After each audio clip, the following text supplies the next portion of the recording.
Okay, welcome back to another video in this series. This one's probably going to be a little bit shorter than the first since I don't have as much time, but we are just going to go right into things because of that. So, first major thing, first thing at all, China is going to be exploring more along this coast.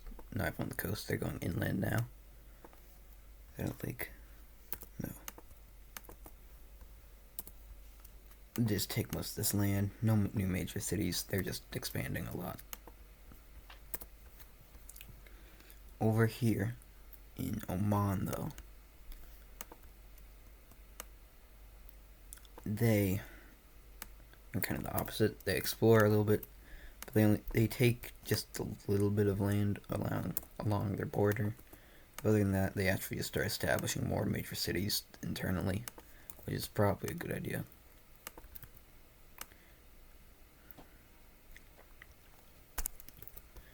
Woo. Okay, we're in Antarctica. Anyway, Egypt fills in most of this land over here, even though this is probably mostly desert. But eventually the red team makes their way down. Egypt's pretty worried because they feel like the red team might be kind of upset that they didn't really help out when there was that late blue rebellion over here, and obviously the blue team invaded back into them. So Egypt's worried that they might be here for revenge. Red team assures them that they aren't doing that, but for now, but it's just kind of suspicious. They do keep expanding their border. Anyway, Cyprus expands more here, and they also touch with the red team. Now the reason for this, Egypt is still scared about red team potentially invading them again, so they talked to Cyprus and eventually got Cyprus to agree into essentially the first alliance of this series. Now to show the alliance, I think I'll just change the capital color. Maybe I'll do a dot inside the capital. So this is going to be the red alliance, which is kind of ironic considering that it exists just to go, it only exists to defend against the red team, but I guess that's just how it turned out. So maybe it'll be a ring like this. Yeah.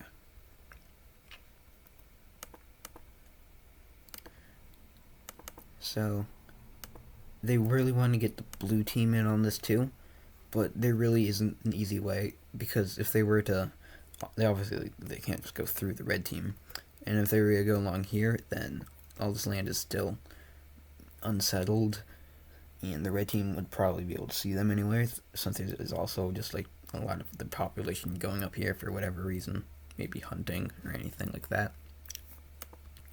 So for now, their only real option is to go along here.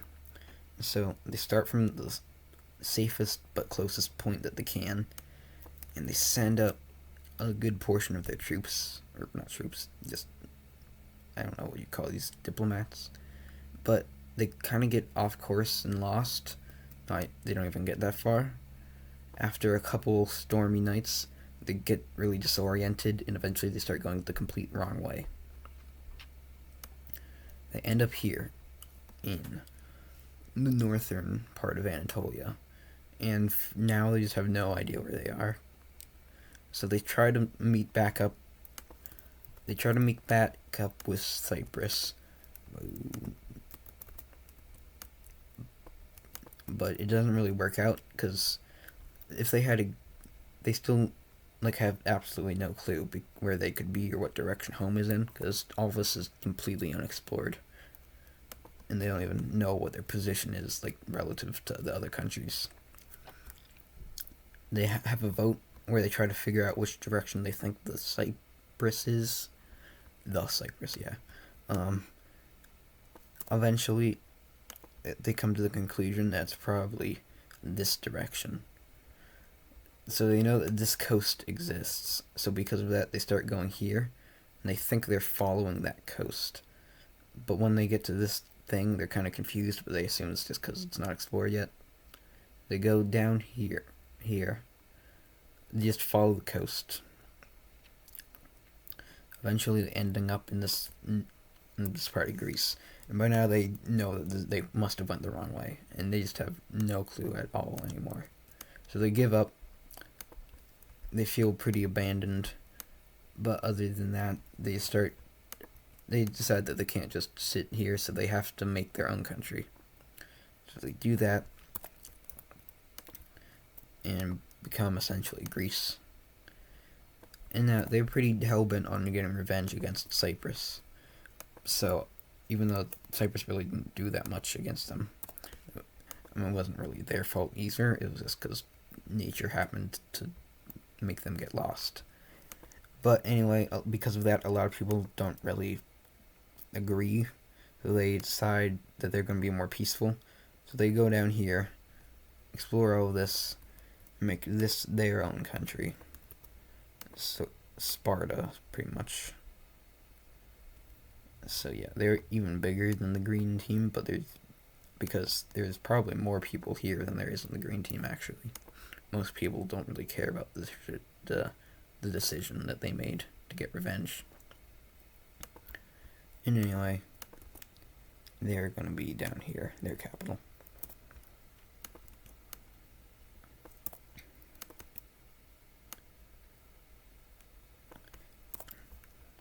Meanwhile, first of all, the red team gets another major city, and then the thing that the Egypt was worried about comes true, because yes, this was the red team's whole plan all along. So they start invading down here, but of course Cyprus isn't expecting this, so they push in down up here. Blue team also finally is able to get news of this, so they start pushing in. Cyprus assumes it's because the explorers have got to them, but literally do they know that they just completely went off course? But still. Red team had specialized troops that were specifically trained to fight against the blue team because they just have that strong of a rivalry. So a lot of them do a pretty good job of getting the blue team back. Over here, the rest of the troops are doing a decent job at defending, at least.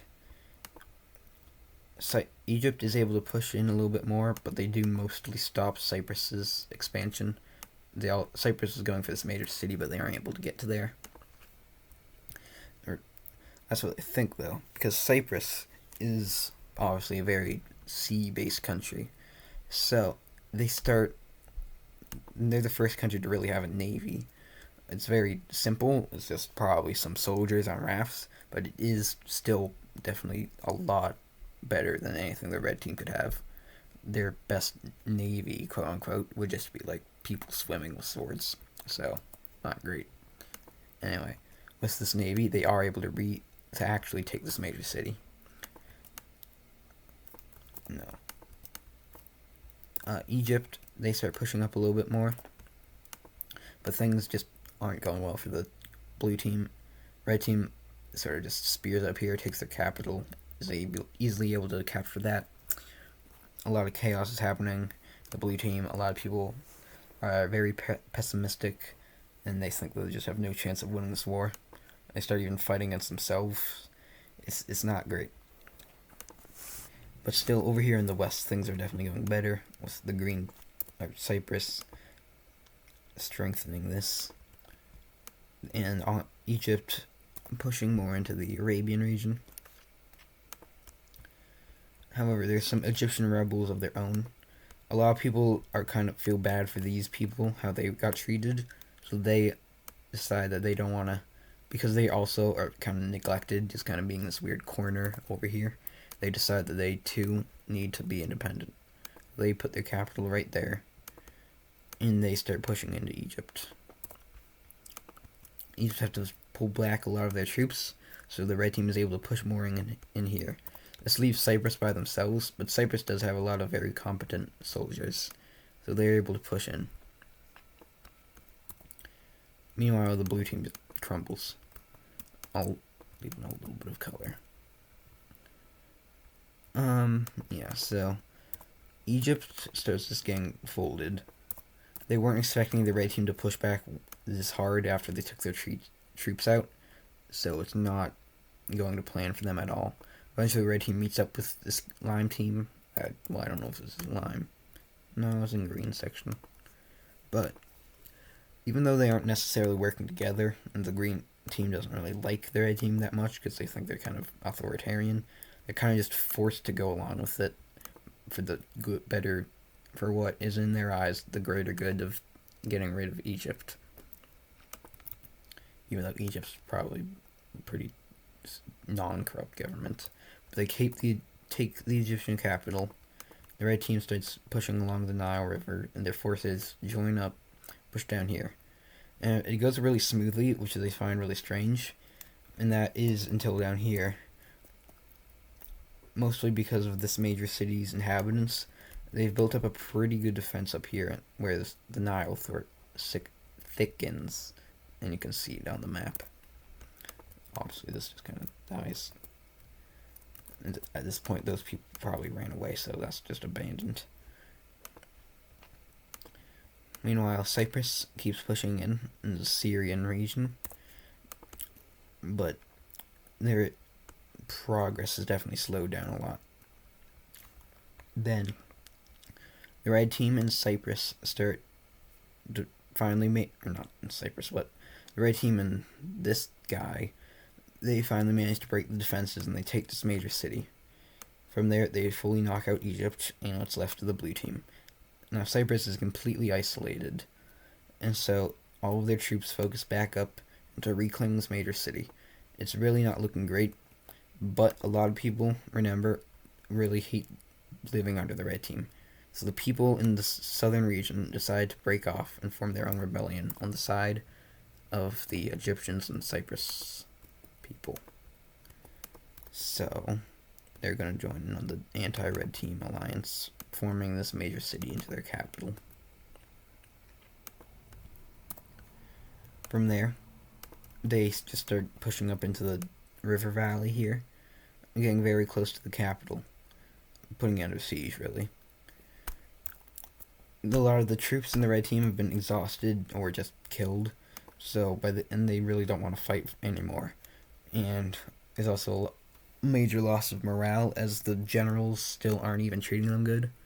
So eventually, a lot of the soldiers themselves start rebelling and joining up with the forces of Cyprus and this rebel. And so these guys just start pushing back in. Blue team sort of reemerges over here, takes both their major cities. Egypt lost their color, but I'll just go with this. Oh, they were more orange than that. Sure. Egypt also reemerges. This country's had completely left all of its troops over here, so by now they're just like completely undefended. And so Egypt manages to reclaim their capital. Hold on. And now with that, they continue just to reclaim more of the Nile. This country's citizens are able to sort of form into their own militia, and they start forming essentially a barrier. But the red team is really crumbling now. Blue team, they completely abandoned their blue team area, so blue team reclaims all of their land. Their capital falls over to the pink team. Cyprus takes all of their separates their Mediterranean coast from their main section, which causes it to just kind of get split up between Egypt and them. A lot of the people here are Egyptian, so, and the red team's doing a terrible job of occupying it, so they just kind of join back up with Egypt pretty easily. This country is really being a big nuisance. They aren't a total pushover, so Egypt isn't really able to knock them out. Instead have to focus their military over here.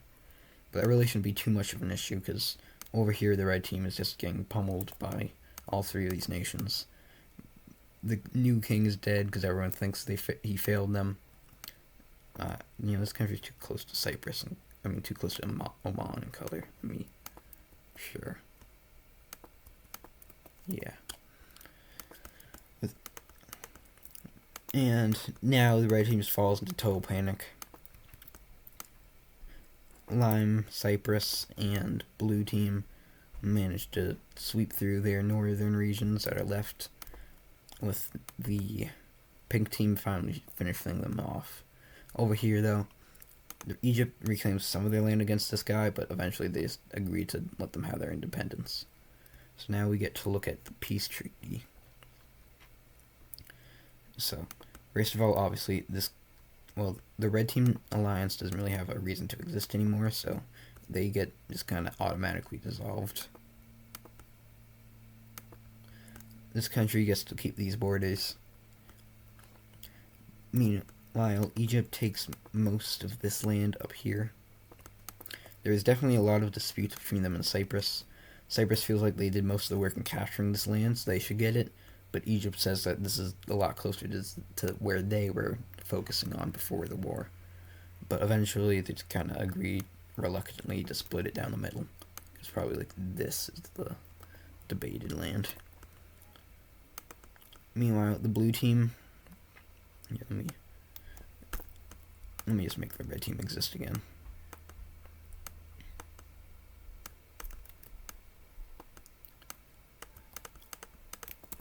Blue team gets a nice cut out of this, as well as just like a lot of reparations. I don't know what to call this, Lilac, I guess, team. They gain their independence. They take most of the southern Tigris-Euphrates Valley. Cyprus gets a big chunk of the western red team, and the rest of the red team is completely dissolved, and a new country instead forms up here.